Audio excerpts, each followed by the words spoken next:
Olá meus amigos, aqui é o Edgar Silva, eu trabalho na MuleSoft no Brasil e nesse screencast vou mostrar para vocês um cenário implementado a pedido de um cliente que simula basicamente a integração do ambiente utilizando o Natural Database, que é uma plataforma muito presente no Brasil. O cenário proposto pelo cliente basicamente é receber um arquivo de transação que chega numa determinada pasta. Eu basicamente transformo esse conteúdo do arquivo, na verdade um CSV, para um XML e publico essa informação num socket numa porta determinada, ok? A fim de simular um socket do Natural Database, eu criei um servidor Python só para poder receber esse socket e poder publicar o recebimento, ok? Na sequência, o Natural Database, após processar essa transação, ele devolve a informação através de um socket também. Esse socket, por sua vez, esse socket está criado dentro do Mule. Ele basicamente pega esse retorno e grava dentro de uma pasta de retorno para que a operação do cliente possa continuar. Nessa implementação, então, a gente utiliza o Mule Studio. Basicamente, eu tenho aqui o seguinte fluxo, dois fluxos. O primeiro deles, eu tenho um component file. Esse component file, por sua vez, ele tem a seguinte configuração. Eu tenho as minhas pastas de entrada, ok? Basicamente eu tenho aqui uma pasta chamada sistema in e após ele processar, fazer todo o fluxo dele, ele vai guardar os arquivos processados numa pasta chamada de out para fim de auditoria e assim por diante. Nesse cenário eu converto todo o conteúdo que tem nesse arquivo para uma string e essa string eu vou converter de um formato CSV para XML, uma vez que o cliente solicitou que o conteúdo CSV seja publicado no socket no formato XML. Esse é o momento onde eu uso o Data Mapper, que é uma poderosa ferramenta dentro do Miro Studio, que faz com que toda a transformação de diversos tipos de dados, entre eles XML, CSV, XSL, planilhas do Excel, ADI ou arquivos com delimitadores diversos, você consiga fazer essa transformação da origem e destino para você poder continuar no seu fluxo transacional. Bom, no final eu chamo meu socket no Natural Database. Aqui para isso eu tenho um componente TCP, que basicamente eu digo que ele é somente de ida, ele não tem retorno. O host que eu estou rodando é um localhost e a porta 9898 como foi especificado. No final tem um log para mostrar a execução. Vou executar esse fluxo. Aqui, como vocês podem ver, o Mule está sendo startado dentro do ambiente do Mule Studio. Então ele já está aqui 100% funcional, ok? Eu vou só limpar aqui para a gente poder ver um pouquinho do que acontece aqui no console.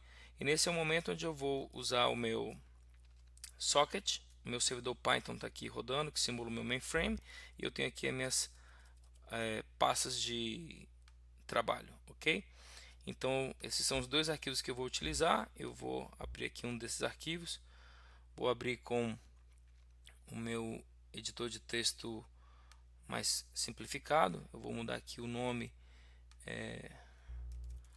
vou adicionar aqui um outro nome, vou mudar o e-mail e vou mudar a modalidade. Vou salvar esse arquivo, certo? E agora o que eu vou realizar é copiar esses dois arquivos e vou simular o comportamento de eu transacionar, jogar esses arquivos para essa pasta. Adicionei os arquivos e automaticamente meu servidor Python, que é um servidor socket que simula o meu mainframe, recebeu o conteúdo daquele arquivo que era CSV, como vocês puderam observar, mas agora no formato XML, porque ele exatamente sofreu essa transformação usando o Data Mapper, ok? Na sequência, eu tenho um outro fluxo, que é a representação desse fluxo aqui de baixo, que é o Natural Database escrevendo num socket exposto pelo Mule e eu trazendo essa informação para dentro do meu de uma pasta que pode estar no meu file system, onde o Mule esteja rodando, um FTP e assim por diante. Dentro desse cenário, então, eu tenho um socket TCP/IP, eu tenho um socket sendo executado na porta 1567. Ele é um request response, dependendo do que eu queira interagir com ele. Basicamente isso. Eu tenho uma conversão de um byte array para string, e essa string que me retorna, eu basicamente vou lá e gero um arquivo. Um arquivo onde? através do meu conector, do meu componente File, eu digo que eu vou gravar numa parte chamada de retorno natural, ok? Faço o log e a minha transação está finalizada. Vamos testar aqui. Como eu tenho mule execução, eu tenho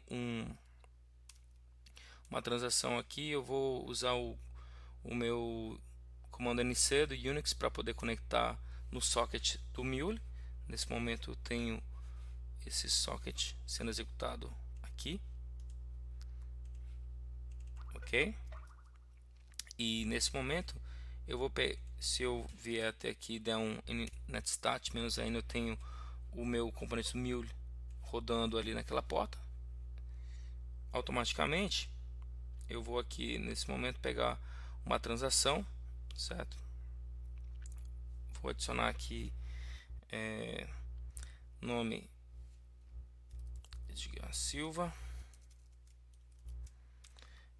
sexo masculino, e-mail edgar.silva@milusoft.com e modalidade futebol, certo? Eu escrevi nesse momento dentro do o meu mule recebeu essa informação, ok? E se eu for observar agora aqui dentro da minha pasta retorno natural, eu tenho um arquivo, que é esse arquivo que acabou de ser criado, que eu posso abri-lo. Vou abrir com meu TextEdit, e aqui eu tenho o arquivo que eu acabei de receber via a minha transação de retorno do socket, simulando o retorno do meu natural da base, ok? Para construir essa demo, a gente usou basicamente o Mule Studio. A gente utilizou os componentes File System, o Data Mapper para realizar a transformação e os componentes TCP para poder criar toda a integração. Várias outras integrações são possíveis através do Mule. Se você tiver alguma dúvida, tiver alguma curiosidade, não hesite em mandar um e-mail para a gente. A gente está aqui para poder ajudar. Um grande abraço e até o próximo Screencast.